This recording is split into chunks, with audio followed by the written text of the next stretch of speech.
O principal motivo pelo qual me interessei pela filosofia há cerca de 10 anos atrás, tendo passado toda a minha vida desprezando o seu estudo, foi a estranha sensação de que há algo de errado com toda a realidade e não apenas conosco, embora também haja muito de errado conosco. Foi como se subitamente tivesse tido um espanto, não de admiração, mas de medo. Comecei a ter a intuição de que, citando Thomas Ligotti, por trás das cenas da vida há algo pernicioso que faz do nosso mundo um pesadelo. Fim de citação. O que esse algo é, ninguém sabe. Para Schopenhauer, é a vontade. Outros descrevem de outras formas. O importante é que comecei a perceber que, por trás da ideia de ordem, razão e beleza que projetei a vida toda na realidade, havia um caos intransponível. Nada poderia superá-lo. Do ponto de vista de um ser como o humano, só há duas alternativas: aceitá-lo ou rejeitá-lo. E temos na filosofia exemplos da aceitação da realidade caótica e da sua rejeição. Figuras como Nietzsche e Deleuze, por exemplo, aceitam a desordem ordeira e criadora da natureza. Já Schopenhauer e Cioran rejeitam, e por aí vai. A aparente ordem que há no cosmos e suas leis matematizáveis nos fizeram admirá-lo e tirar proveito dele. É verdade. Meu antigo desprezo e desinteresse pela filosofia vinha justamente da crença de que só havia ordem e que, dessa ordem, poderíamos extrair uma teleologia totalizante e reconfortante. A filosofia era apenas uma pré-ciência, obsoleta depois do nascimento da física, química e biologia modernas. Em grande parte, isso se manteve, mas questões de um sentido cósmico para nossas vidas surgiram e permaneceram, principalmente no mundo onde em cada esquina se vende uma variante de significado e vida eterna. Em retrospecto, vejo que, quando mais novo, busquei na religião esse sentido cósmico.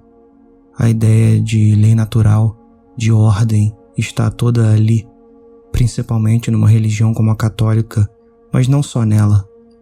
Apesar de existirem interpretações religiosas irracionais e toscas para o religioso, por exemplo, para o católico ou para diversas correntes protestantes, o mundo criado por Deus possui uma lei racional.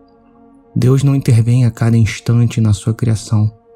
Nas raras vezes que ele intervém, alterando o curso natural dos acontecimentos, damos o nome de milagre. Nas igrejas caça-níqueis, tudo é milagre. Se a pessoa é curada de um resfriado, é porque pagou o dízimo em dia. Na igreja católica, há um processo supostamente mais rigoroso de verificação, pelo menos é o que se reporta. Claro, esse processo nem sempre foi tão rigoroso.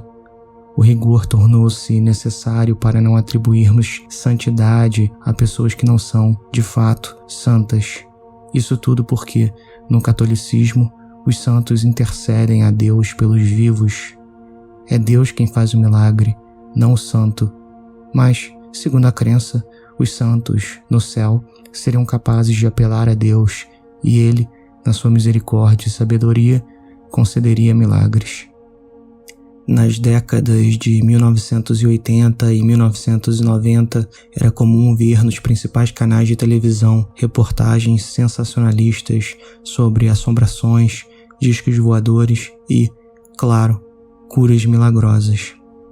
As curas milagrosas não eram restritas apenas ao catolicismo, mas estavam presentes também em diversas vertentes do espiritismo e, com o passar dos anos, no protestantismo.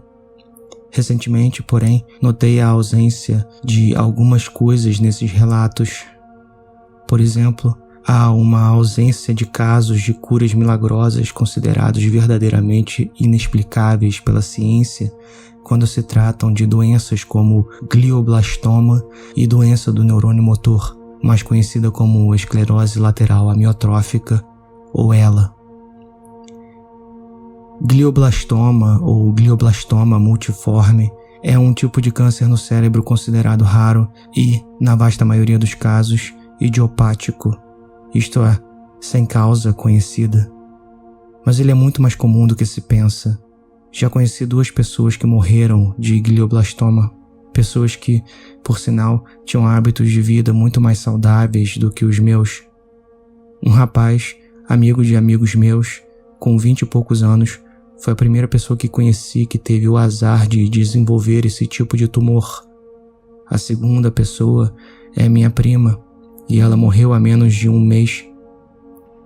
Glioblastoma é o câncer do sistema nervoso mais agressivo que existe e está entre os tumores mais letais em termos de sobrevida, se não for o mais letal. Com o tratamento, a média de sobrevida é de 12 a 15 meses após o diagnóstico. O tratamento é composto de neurocirurgia agressiva para a retirada do tumor, quando possível, quimioterapia e radioterapia. Sem tratamento, a expectativa de vida é de 3 meses. Estima-se que apenas 3% dos pacientes sobrevivem 5 anos ou mais, mas inevitavelmente tornam-se vítimas da doença, que é incurável. Há na literatura médica casos raríssimos de remissão de longo prazo, mas mesmo esses possuem dúvidas sobre o diagnóstico inicial estar certo ou não. Um diagnóstico de glioblastoma, para todos os efeitos, é uma sentença de morte. Entre os primeiros sintomas e exames de imagens, mas antes da biópsia, disse à minha mãe que deveríamos torcer para que minha prima tivesse qualquer coisa, menos glioblastoma. Estatisticamente falando, dificilmente esse seria o caso, pensamos ingenuamente. Quando, após muitos dias de espera, o diagnóstico brutal veio, tornou-se ainda mais próxima para mim a mensagem contida nas seguintes palavras de Schopenhauer, citando: "Somos como cordeiros a brincar na relva, enquanto que o açougueiro nos observa e escolhe um e depois o outro, porque em nossos dias bons não sabemos que calamidade o destino está preparando naquele exato momento para nós: doença, perseguição, empobrecimento, mutilação, cegueira, loucura, morte e assim por diante." Fim de citação.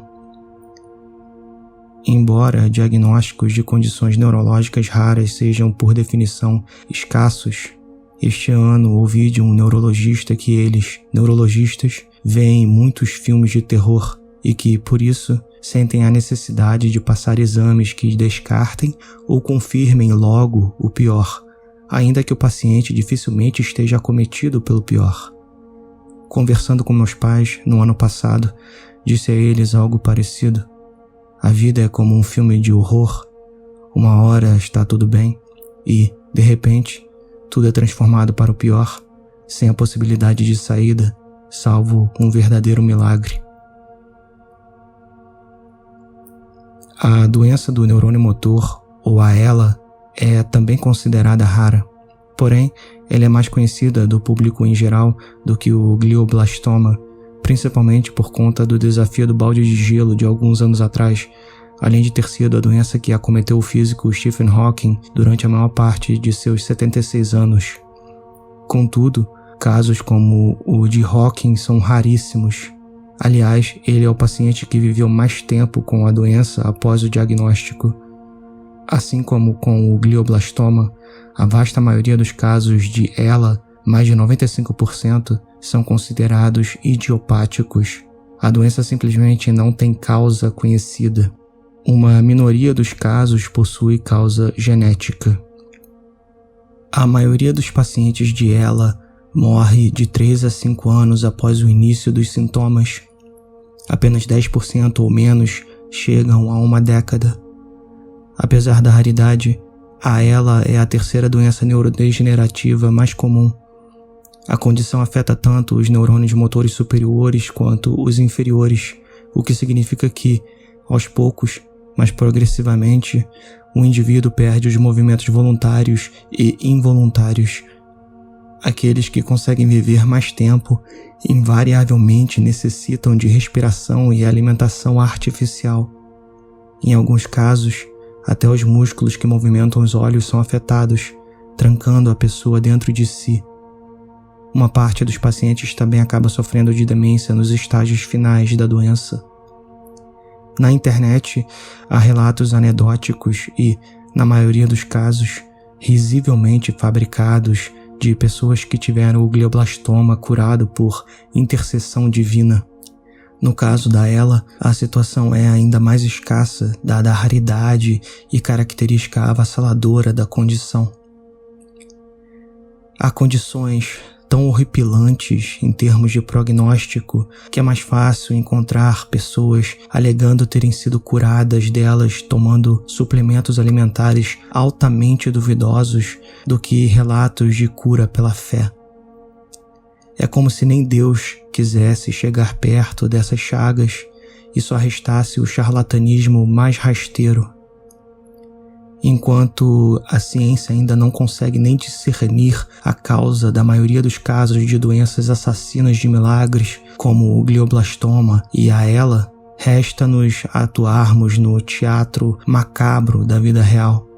Afinal, podemos ser atropelados na calçada por um veículo desgovernado ou sermos vítimas de bala perdida, não é mesmo? Para seres sencientes, o real é caracterizado por esse aspecto de roleta russa. Ninguém sairá vivo daqui e o melhor que podemos esperar é uma vida com uma dose balanceada de estados positivos e negativos, seguida de uma morte relativamente tranquila, indolor e que não nos pegue de surpresa.